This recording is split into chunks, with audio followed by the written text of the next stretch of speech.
Hello everyone. Hola, and welcome to the third Mediterranean Startups and SMEs meeting held within the framework of the Mediterranean Economic Leaders Week.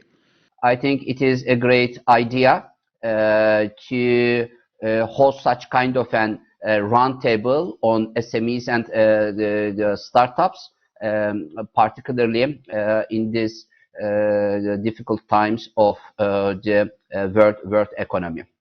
Mediterranean region is hosting thousands of startups from service industry.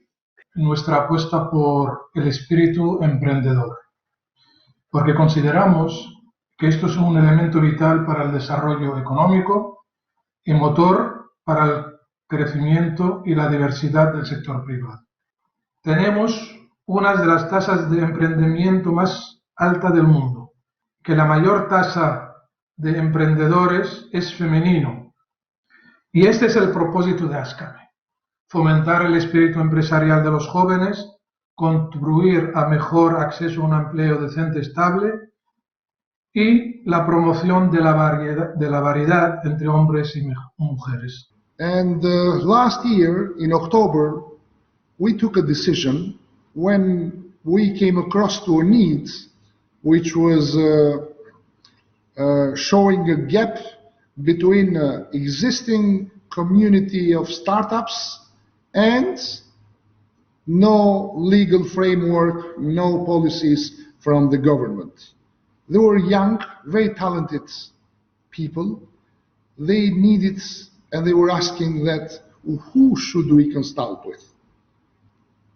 And we brought together entrepreneurs, and we were trying to explain to them about the concept of startups. The real thing to make an ecosystem thrive is to connect the dots and close the gaps across the different constituents.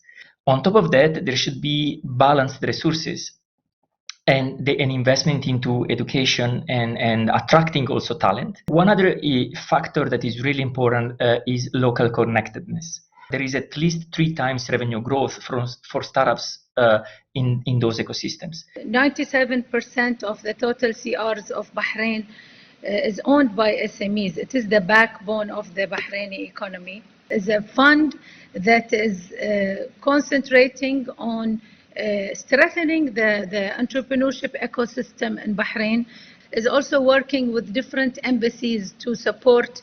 Like for example, we have received an invitation from one of the embassies also to implement a full course at their cost to educate and help women entrepreneurs.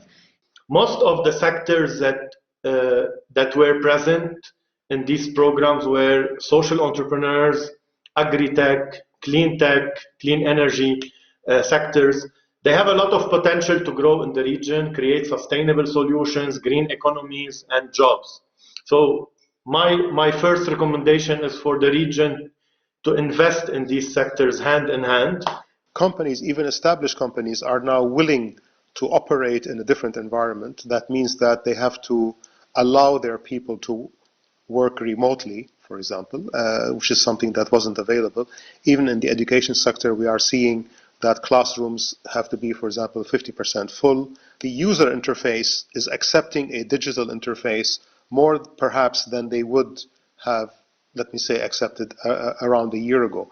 And this covers all sectors. So therefore, I think that given that this pandemic has hit everybody in the same way, and I think that is the opportunity in itself, that coming out of this catastrophe of this pandemic, is that since everybody is hurt in the same way, we all need to do the same things. I think that the pandemic has really gave us a lesson in changing our business models and in reducing the overheads that we used to have. I would like to give a very big thanks in closing to all our panelists for your great comments and to the audience at large for participating in this roundup, and look forward to seeing everybody live, not online, live again in the near future.